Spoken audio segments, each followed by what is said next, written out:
BNS 111 act ఇదే social media పోస్టుల దగ్గర నుంచి ప్రతి విమర్శ మీదన కూడా రాష్ట్ర ప్రభుత్వం పెడుతున్నటువంటి వాస్తవంగా బిఎన్ఎస్ యాక్ట్ అనేటటువంటిది దేనికి పెట్టాలి?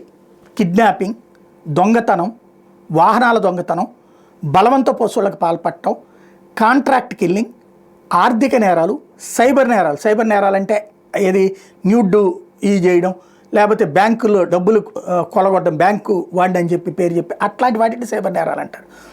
మానవ అక్రమ రవాణా, మాదక ద్రవ్యాలు, ఆయుధాలు, ఇతర అక్రమ వస్తువులు కొనుగోలు చేయడం, అమ్మడం లాంటి వాటిని క్రైమ్ కింద చూస్తారు. అలాంటిది ఆర్గనైజ్డ్గా అంటే ఇక్కడ ఒక ఆయుధం తయారు చేసి ఆ ఊరికి అమ్మటం, లేదంటే ఇక్కడ మాదక ద్రవ్యాలు చేసి ఇంకో చోటకి తీయడం, లేదా మాదక ద్రవ్యాలని ఒక చోటే ఆర్గనైజ్ చేసి చేయడం.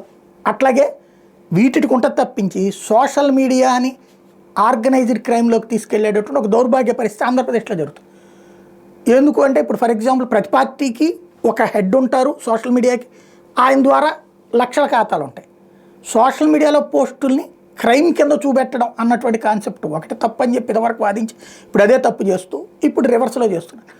దీన్నే ఇప్పుడు హైకోర్టులో, సుప్రీంకోర్టులో సవాల్ చేయాలని వైఎస్ఆర్ కాంగ్రెస్ పార్టీ నిర్ణయించింది. బట్ అవుతుందా లేదా చూడాలి.